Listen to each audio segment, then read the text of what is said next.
Сәлеметсіздер ме, құрметті әріптестер мен қазылар алқасы. Мен Кәрім Мыңбаев атындағы нөмірі 59 мектеп лицейінің физика пәнінің мұғалімі Оразбаева Гүлнұр Мұратқызым. Физика пәнінде күнделікті сабақ үдерісінде STEM бағытын кіріктіру тақырыбындағы өз педагогикалық идеямды ұсынамын.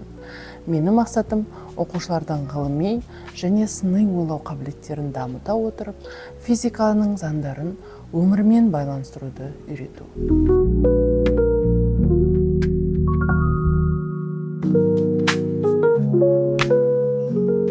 Біз тұз ерітіндісі арқылы химиялық энергияның электр энергиясына, ал одан кейін механикалық энергия айналуын көрсетеміз. Бұл тәжірибе экологиялық таза, қауіпсіз және қарапайым құралдар арқылы орындалады. Тәжірибе сабақ барысында оқушылардың өз қолымен шағын құрылғыны конструктор түрінде жинауына негізделген. Бұл жұмыс оқушылардың практикалық дағдыларын қалыптастырып, инженерлік және зерттеушілік ойлау қабілетін дамытады.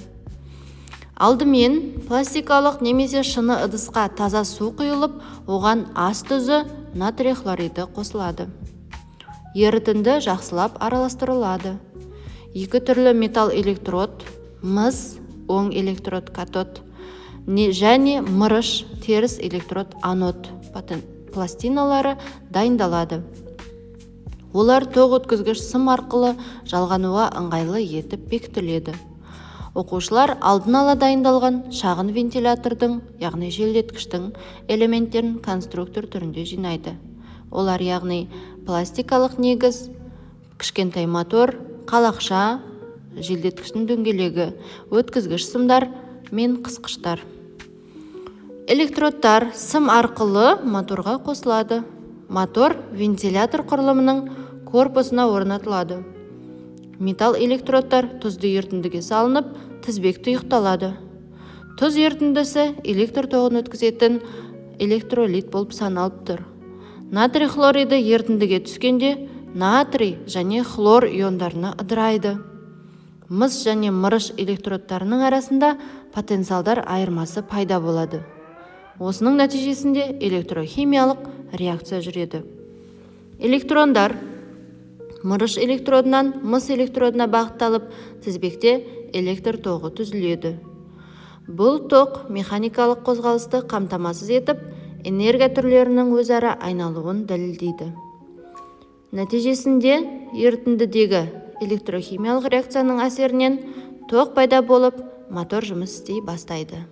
Қорыта айтқанда, тәжірибе арқылы оқыту физика сабағын қызықты, өмірмен байланысты және әсерлі етеді. Бұл тәжірибе тек физика емес, химия және экология пәндерімен де тығыз байланысты.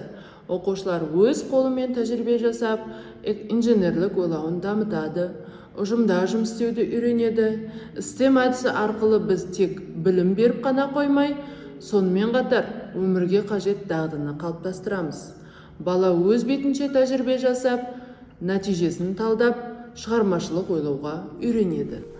Осындай қарапайым, бірақ мәні терең STEM жобалары арқылы біз оқушылардың ғылымға, ізденіске, экологиялық, саналы өмірге баулаймыз.